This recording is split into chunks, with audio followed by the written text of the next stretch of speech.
إن الحمد لله نحمده ونستعينه ونستغفره ونعوذ بالله من شرور أنفسنا ومن سيئات أعمالنا من يهده الله فلا مضل له ومن يضلل فلا هادي له وأشهد أن لا إله إلا الله وحده لا شريك له وأشهد أن محمدا عبده ورسوله صلى الله وسلم عليه وعلى آله وأصحابه أجمعين. أما بعد. Toutes les louanges, absolument toutes les louanges, reviennent de droit à Allah. Il est le seul à mériter cela. Aussi, nous le louons, implorons son aide et son soutien, et nous lui demandons pardon pour nos fautes et nos péchés.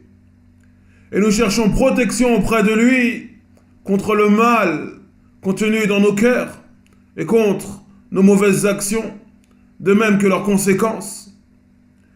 Quiconque est guidé par Allah, nul ne pourra jamais le détourner de la voie droite. Et quiconque est égaré par Allah, nul ne pourra jamais le remettre sur le droit chemin. Et je témoigne, j'atteste, qu'il n'existe aucune divinité digne d'adoration, si ce n'est Allah, seul sans associé. Et je témoigne, j'atteste, que Muhammad, sallallahu alayhi wa sallam, est son serviteur dévoué et son fidèle messager. Que les éloges d'Allah et ses salutations bénies soient sur lui, sur sa famille et l'ensemble de ses compagnons. أيها المؤمنون عباد الله اتقوا الله تعالى وراقبوه مراقبة من يعلم أن ربه يسمعه ويراه. وتقوى الله عز وجل عمل بطاعة الله على نور من الله رجاء ثواب الله، وترك لمعصية الله على نور من الله خيفة عذاب الله. Serviteurs d'Allah, croyants et croyantes, craignez Allah. Craignez Allah du plus que vous le pouvez. Craignez Allah comme le fait tout serviteur qui sait avec certitude que son Seigneur le voit et l'entend. Et la crainte d'Allah, comme vous le savez déjà, eh bien, elle consiste à œuvrer dans l'obéissance d'Allah avec science, en espérant par cela sa grande récompense. Et c'est également le fait de délaisser la désobéissance à Allah avec science, par crainte de son châtiment. عباد الله، يقول الله تبارك وتعالى في كتابه الكريم آمرا نبيه ومصطفاه وعباده المؤمنين: فاستقم كما أمرت ومن تاب معك ولا تطغوا إنه بما تعملون بصير. أمر جل وعلا بالاستقامة والثبات عليها ولزومها، وحذر من ضدها وهو الطغيان. وأخبر جل وعلا أنه بصير بأعمال العباد مطلع عليهم لا تخفى عليه من أعمالهم خافية. Serviteur d'Allah, Allah nous dit dans son noble livre, adressant un ordre à son noble messager, son élu, le prophète Muhammad sallallahu alayhi wa sallam, et adressant ce même ordre à l'ensemble des croyants et des croyantes, il nous dit: fastaqim kama umirt wa man taba ma'ak wa la tatghaw innahu bima ta'maluna basir. Demeure sur le droit chemin comme il t'est commandé, ainsi que ceux qui sont revenus à Allah avec toi, et ne commettez pas d'excès, Ne dépassez pas les limites, car vraiment, il observe ce que vous faites. Car vraiment, il observe ce que vous faites. Sourate Hud, verset 112. Ainsi, dans ce noble verset, Allah, qu'il soit glorifié et exalté, ordonne de faire preuve d'istiqamah. Il ordonne de faire preuve d'istiqamah, de droiture, de rectitude. Il ordonne de demeurer, de rester dans le droit chemin et d'y rester ferme, solidement attaché. Et dans le même temps, il met en garde. Dans le même temps, dans le même verset, il met en garde contre ce qui s'oppose à cette droiture, à cette istiqam, à cette rectitude. Et c'est le fait de dépasser les limites. Et c'est le fait de commettre des excès. Enfin, Allah, dans ce noble verset, nous informe qu'il est parfaitement clairvoyant quant aux actes de ses serviteurs. C'est ainsi qu'il nous dit « Innahu bima ta'maluna basir » car vraiment, il observe ce que vous faites. Il est parfaitement clairvoyant quant à vos actes. Rien ne lui échappe des actes de ses serviteurs. Il connaît tous leurs secrets, le contenu de leur cœur. Il est témoin de tout ce qu'ils disent et de tout ce qu'ils font. Rien ne lui échappe.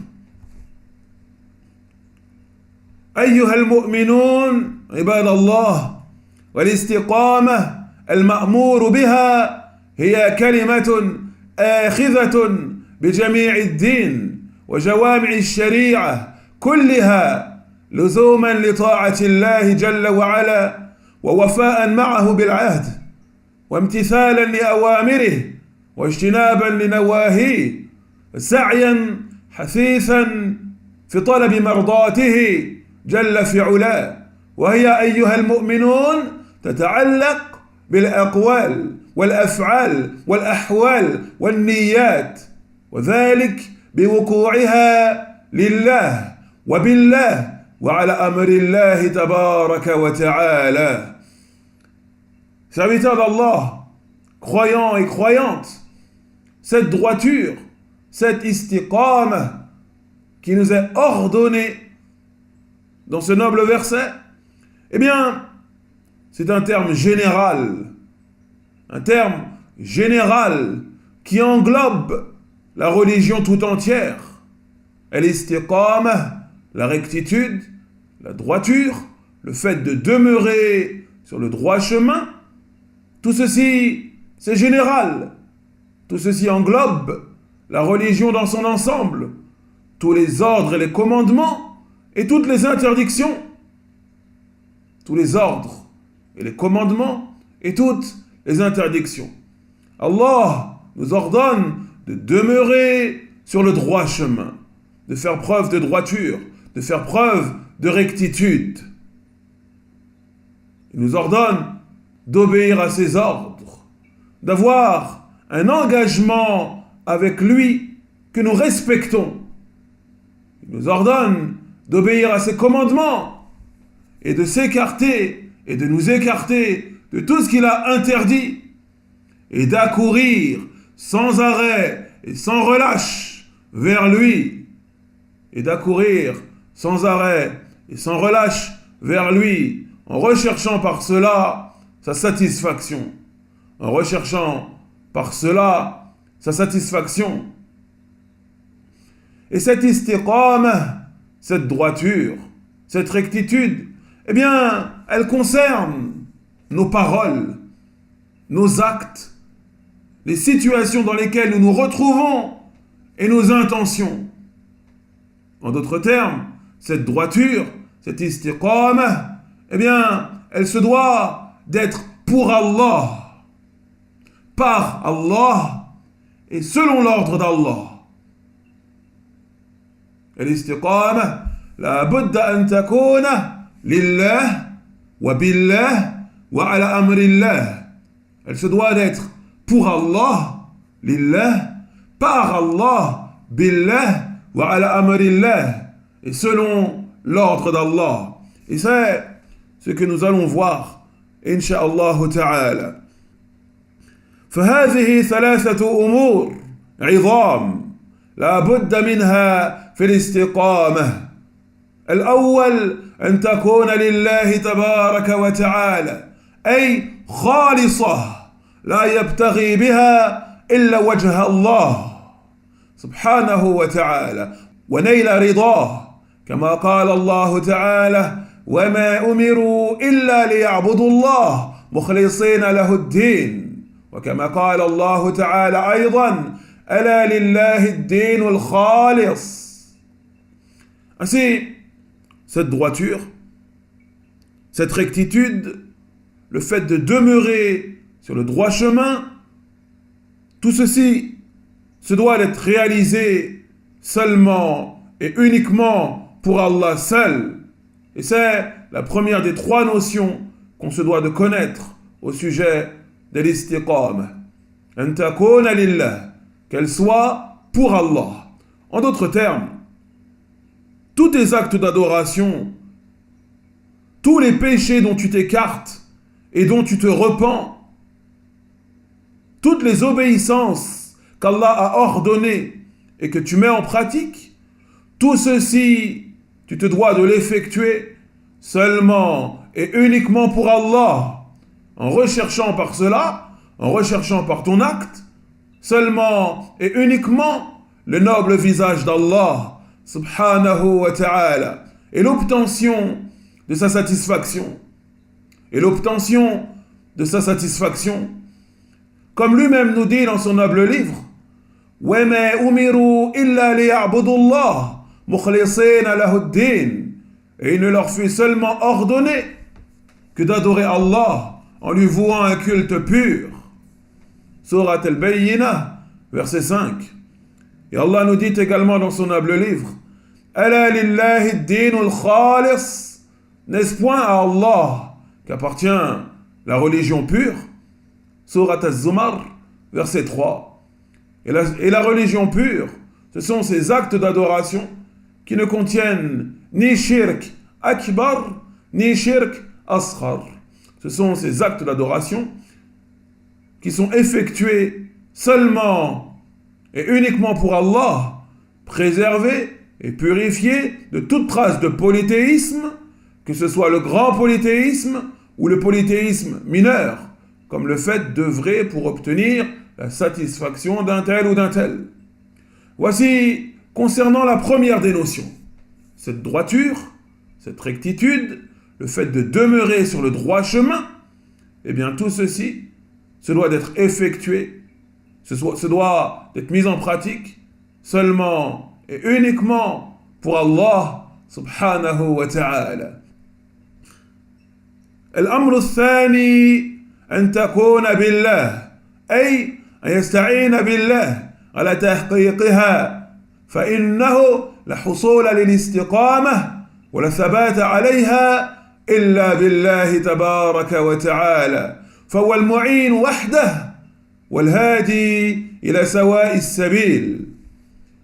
Deuxième chose qu'on se doit de savoir concernant cette istiqama, eh bien, le fait qu'elle se doit d'être billah, par Allah.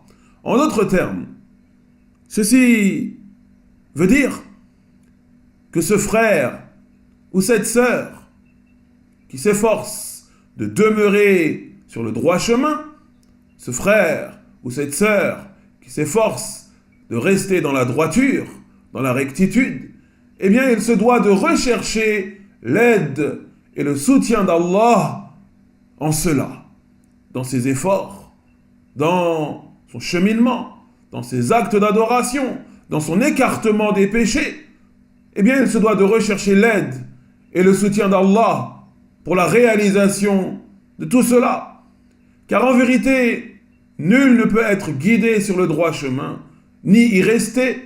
Nul ne peut faire preuve de rectitude et de droiture s'il n'est pas soutenu et aidé par Allah. S'il n'est pas soutenu et aidé par Allah.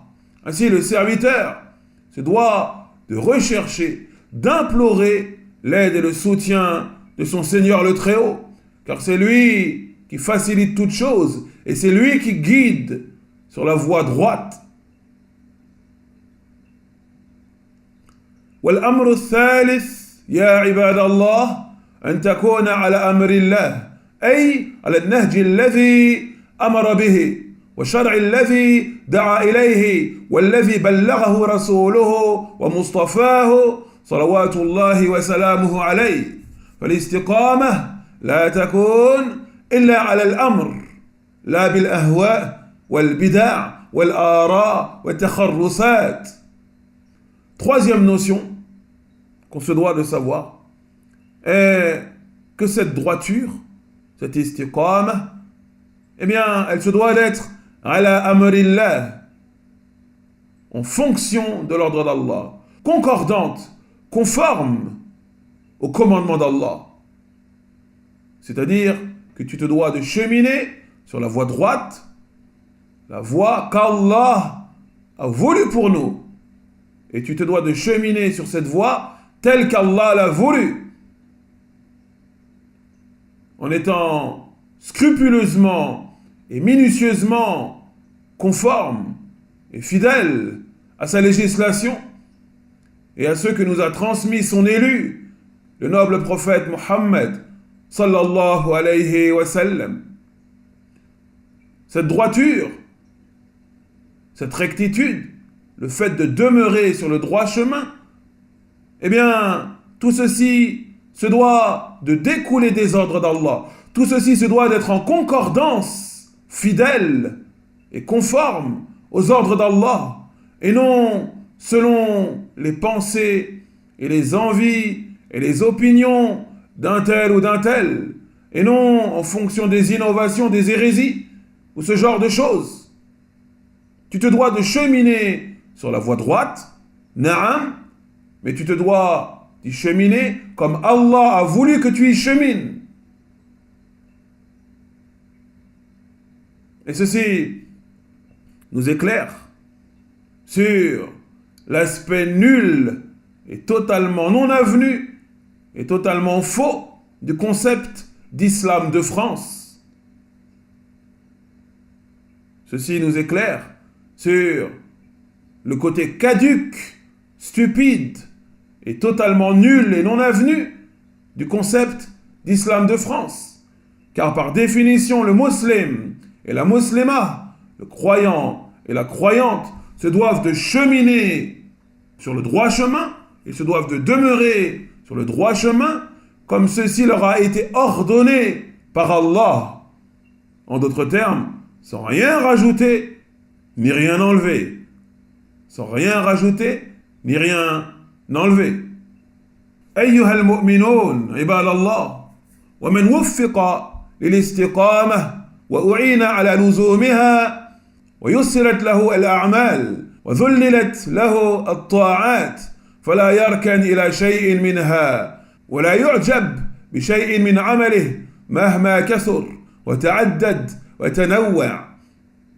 رواه مسلم في صحيحه عن أبي هريرة رضي الله عنه أن النبي صلى الله عليه وسلم قال: قاربوا وسددوا واعلموا أنه لن ينجو أحد منكم بعمله. قالوا: ولا أنت يا رسول الله؟ قال: ولا أنا إلا أن يتغمدني الله برحمة منه وفضل. Serviteur d'Allah, cette droiture, nous venons de voir qu'elle intègre trois notions. Qu'elle soit lillah, pour Allah, qu'elle soit billah, par Allah, et qu'elle soit ala amrillah, et qu'elle soit en fonction des ordres et des commandements d'Allah. Et quiconque parmi les croyants et les croyantes se voit faciliter ce cheminement sur la voie droite, quiconque se voit faciliter la mise en pratique des ordres d'Allah et le fait d'être préservé de tomber dans ses interdits, quiconque fait preuve de droiture, de rectitude eh bien, il ne doit pas croire qu'il est parvenu à tout cela par lui-même. Il ne doit pas penser une seule seconde qu'il a réussi tout ceci par lui-même, qu'il a réussi à se maintenir dans la voie droite, qu'il a réussi à rester dans le droit chemin par lui-même. Il ne doit pas croire une seule seconde que tous ces actes d'adoration qu'il a réussi à faire, eh bien, il ne doit tout cela qu'à lui-même, qu'à son énergie, qu'à sa force, qu'à sa foi, etc. Non, absolument pas. Il ne doit pas être aveuglé par cela. S'il a réussi tout cela, c'est seulement et uniquement par la grâce d'Allah.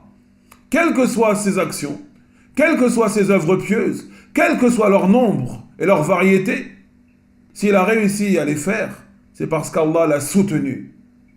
C'est parce qu'Allah l'a soutenu. Aussi, le serviteur se doit de garder ceci fermement inscrit dans son cœur. Et regardez la parole du prophète Mohammed sallallahu alayhi wa sallam. Il nous dit dans un hadith rapporté par l'imam Muslim dans son sahih, rapporté par Abu Huraira, il nous dit قاربوا وسددوا واعلموا أنه لن ينجو أحد منكم بعمله. Il a dit, rapprochez-vous de la perfection et efforcez-vous de l'atteindre. Rapprochez-vous de la perfection et efforcez-vous de l'atteindre.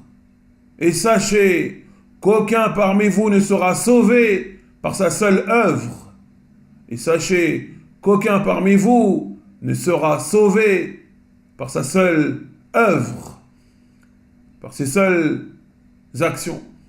Et lorsqu'il a dit cette parole, ses compagnons ont été surpris. C'est alors qu'ils ont dit Wala anta ya Rasulallah, qal wala ana illa an yataghammadani Allah bi rahmatin minhu wa fadl.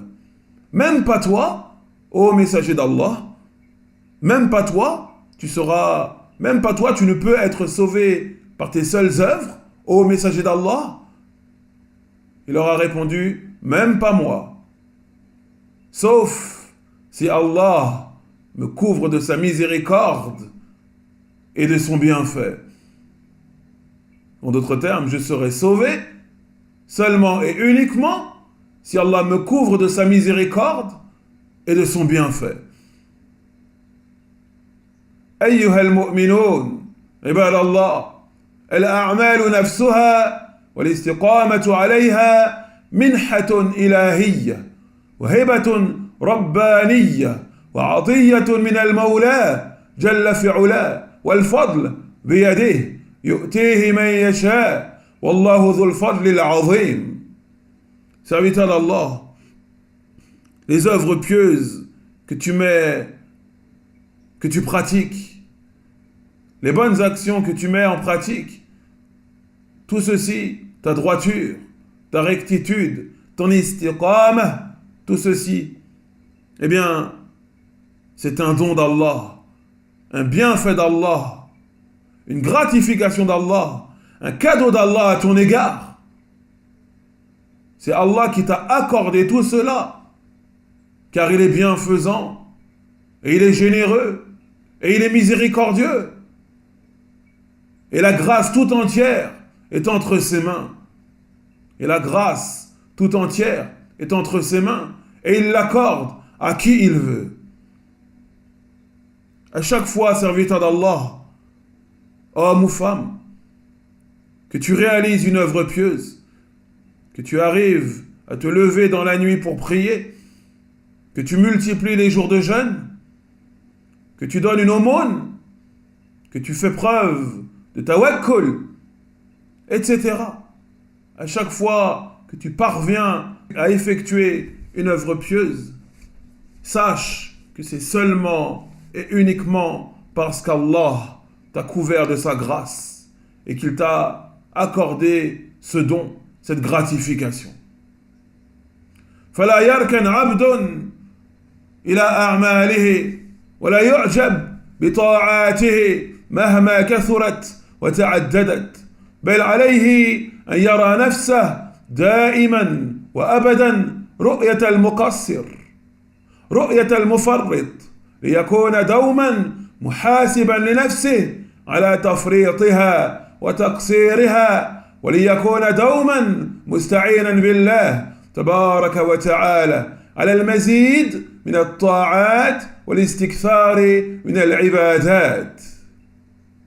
Ainsi, nul ne doit s'étonner ou être satisfait, pleinement satisfait de sa condition, de ses œuvres pieuses, de ses adorations, de ce genre de choses. Non, non, non.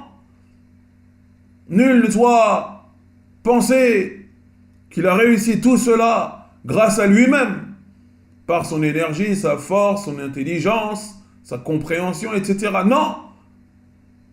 Quelles que soient tes œuvres, mon frère, quelles que soient tes œuvres, ma sœur, quel que soit leur nombre et leur variété, eh bien, tu n'as réussi tout cela seulement et uniquement parce qu'Allah t'a soutenu et t'a aidé. Aussi, tu te dois de considérer ton âme, de considérer ta propre personne, et ce, constamment et continuellement, comme étant empli de faiblesses, de défauts, d'imperfections. Il y a dans tes actes d'adoration des imperfections. Il y a dans tes actes d'adoration des défauts, même si tu ne les vois pas. Car nul n'est capable d'adorer Allah tel qu'il le mérite véritablement. Nul n'est capable de racheter le paradis d'Allah avec ses seules œuvres, avec ses seules actions. Aussi, le serviteur se doit de rester constamment et continuellement avec cette certitude qu'il est faible, empli de défauts et d'imperfections, quelles que soient ses œuvres et quelles que soient ses bonnes actions, afin qu'il reste en contact avec son Seigneur, en l'invoquant, en l'implorant, en lui demandant de le soutenir, de l'aider continuellement et constamment pour qu'il puisse multiplier les œuvres pieuses, car ceci vient d'Allah, pour qu'il puisse augmenter son nombre de hasanat, pour qu'il puisse vraiment multiplier ses bonnes actions et ses œuvres vertueuses. ونكتفي بهذا القدر. سبحانك اللهم وبحمدك، نشهد أن لا إله إلا أنت، نستغفرك ونتوب إليك. وصل اللهم على نبينا محمد وعلى آله وأصحابه أجمعين، والحمد لله رب العالمين.